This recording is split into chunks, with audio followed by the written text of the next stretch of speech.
On early Saturday morning, riders were slowly getting up and prepping for the day's ride ahead. Even the chickens were up and out of the coop, which meant fresh eggs for everyone's breakfast.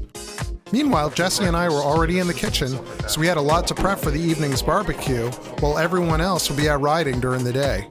With the eggs ready for any style you might imagine, let alone the pancake batter, Jesse was already making breakfast for each diner as made to order.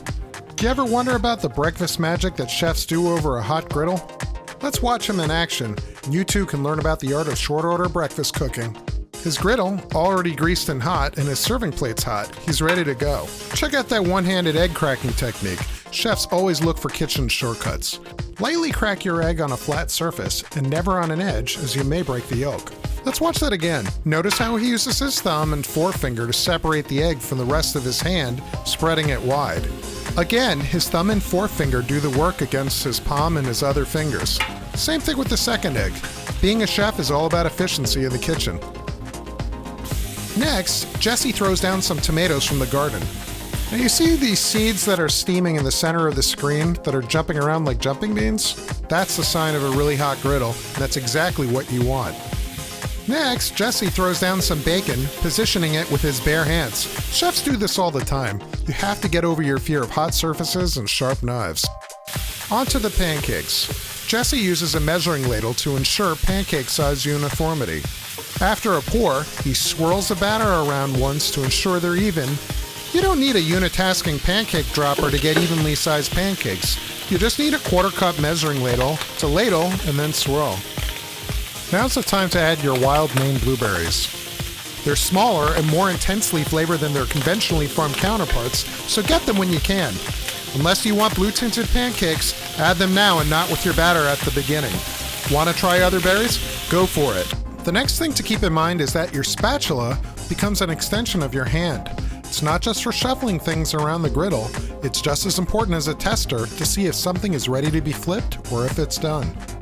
Food will let you know when it's ready to be flipped, as it will release itself from a well-oiled, hot surface. Watch the eggs here. Jesse is able to cleanly slide his spatula under the eggs. The egg whites have firmed up. That means it's time to flip. Perfect. Next, he tests the pancakes.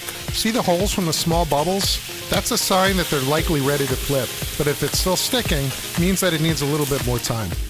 A few moments later, Jesse throws 2 sausages on the griddle, and he flips the pancakes. Let's rewind a few moments to see how Jesse knew that it was time to flip. See the small bubbles and how cleanly it pulls from the griddle? That's how you know when it's time to flip. Just remember that pancakes typically need less time to cook on the second side. What about the eggs? Jesse again uses his spatula to see if the eggs have released from the griddle. They sure have, and onto the plate they go. Jesse adds a bit more fat to the sausage as he wants them to brown nicely. He rolls them back and forth using the edge of the spatula for even browning. The bacon is flipped and it's time to check the bottom side of the pancakes. If it's golden brown and it's not sticking, it's ready. Jesse checks and we're almost there. As a chef, it's all about getting your timing down.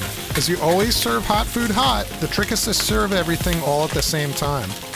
Some items you can keep in the oven at a low heat until you're ready to serve them. A few seconds more and the pancakes are ready. Notice how he stacks them on top of each other while still on the griddle, and he then plates them at the same time.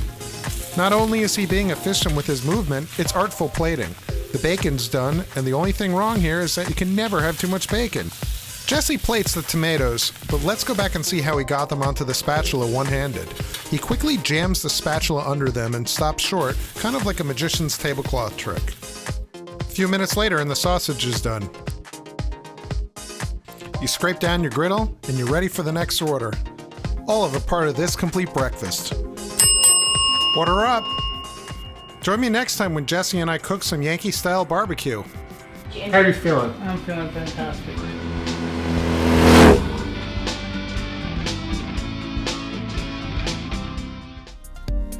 Food Biker is a part of this complete breakfast.